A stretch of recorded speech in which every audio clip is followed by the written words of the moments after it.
In Texas, another case of unjustified police force, and this time it's costing the cop his badge.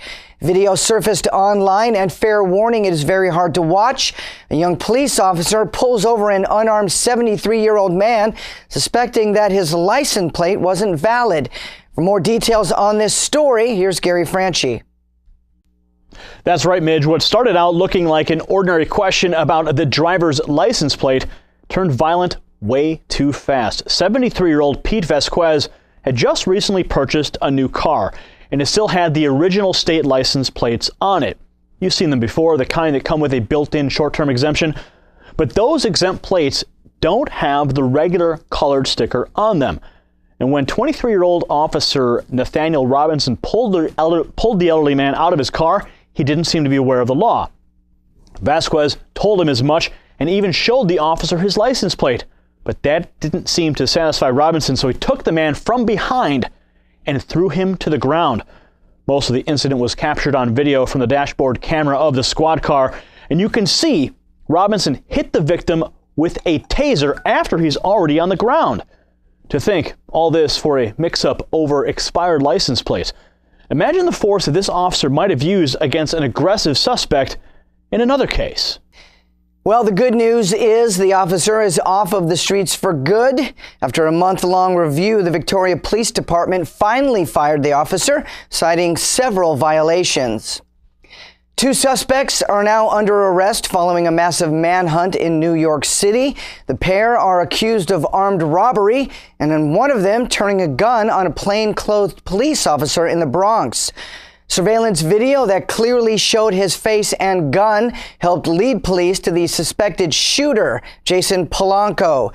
NYPD Chief of Detectives Bob Boyce says not only did Polanco wound the 2 officers when he fired a .44 Magnum outside of a Chinese restaurant in Fordham, he also wounded his own accomplice. Joshua Kemp had a bullet in his arm and a bogus story. Cops say Polanco and Kemp had robbed a grocery store just before they opened fire. Polanco is also accused of carjacking someone to make his escape. The wounded officers are both hospitalized and in stable condition. A shooting at a VA clinic in El Paso, Texas. A gunman killed a doctor before shooting himself. The Veterans Affairs Clinic shut down immediately after the shooting happened, and veterans who had appointments are forced to reschedule. The bigger questions that linger the day after the shooting: why would someone kill a doctor at a VA clinic and then kill himself? Local authorities aren't sure, and the FBI has taken the lead in the investigation. The Department of Veterans Affairs released a statement saying, in part, the safety and continued care of our veterans and staff will be our focus throughout this situation. Last year, the clinic was reported to have some of the nation's longest wait times for vets that were trying to see a doctor for the first time. Social Security's disability program is on life support. And economists warn that unless something is done, funding will flatline late next year. One solution is to redirect money from the larger retirement accounts.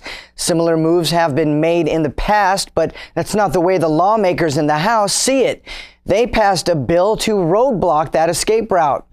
Unless they can find a way to put all of Social Security on solid footing, the timing of the funding crisis could bleed over into next year's presidential election, and it could prove to be a recurring political battle. Hundreds paid tribute to the former New York Governor Mario Cuomo at St. Ignatius Church on Tuesday.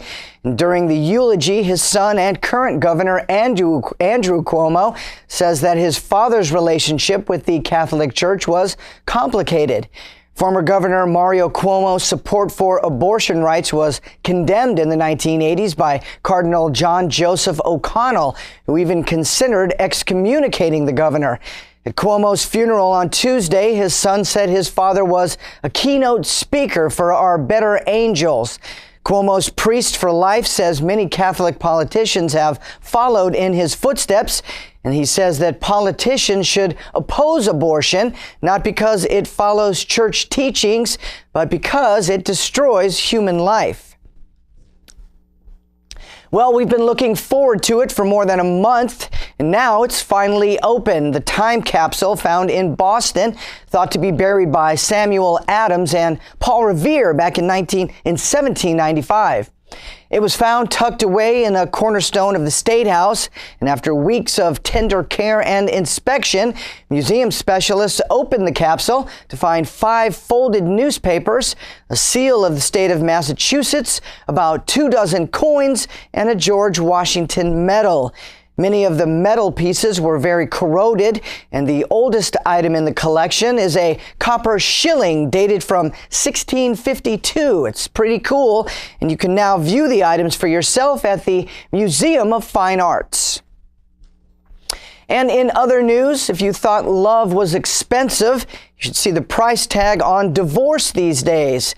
Billionaire oil tycoon Harold Hamm is the CEO of Continental Resources.